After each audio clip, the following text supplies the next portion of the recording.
எந்த நாளை கொண்டாட தவறக்கூடாது? கல்வி வளர்ச்சி நாளை கொண்டாட தவறவே கூடாது. ஏன்? இன்றைக்கு நாம இந்த பள்ளிக்கூடத்தில் உட்கார்ந்துருக்கோம்னா அதுக்கு காரணம் யாரு? காமராஜர் தான். காமராஜர் இல்லைன்னா கல்வி இல்லை அப்படின்னா அதுக்கு முன்னாடி கல்வியே இல்லையா அப்படின்னு கேள்வி வரும்ல. அதுக்கு முன்னாடி யாருமே படிக்கலையா?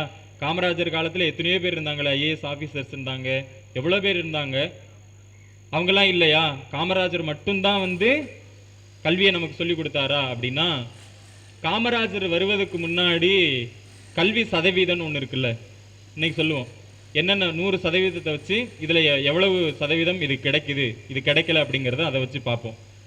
அப்படி பார்க்கும்போது காமராஜர் வருவதற்கு முன்னாடி 100%த்தில் எவ்வளவுதான் கல்வி சதவீதம் தமிழ்நாட்டில் இருந்துச்சு?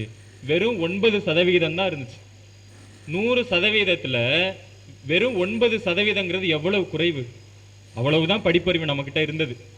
காமராஜர் என்ன பண்ணாரு? இப்படி இருக்கக்கூடாது. ஆனா காமராஜர் படிச்சவரா? ஆனா அவரை என்னன்னு சொல்லுவோம்? மேதைன்னு சொல்லுவோம். படிக்காத படிச்சவங்கள தானே மேதாவி மேதைன்னு சொல்லுவோம். ஆனா காமராஜரை நம்ம என்ன சொன்னோம்? மேதை அப்படின்னு சொன்னோம். அதுக்கு காரணம் என்னன்னா அவர் செய்த பணிகள்.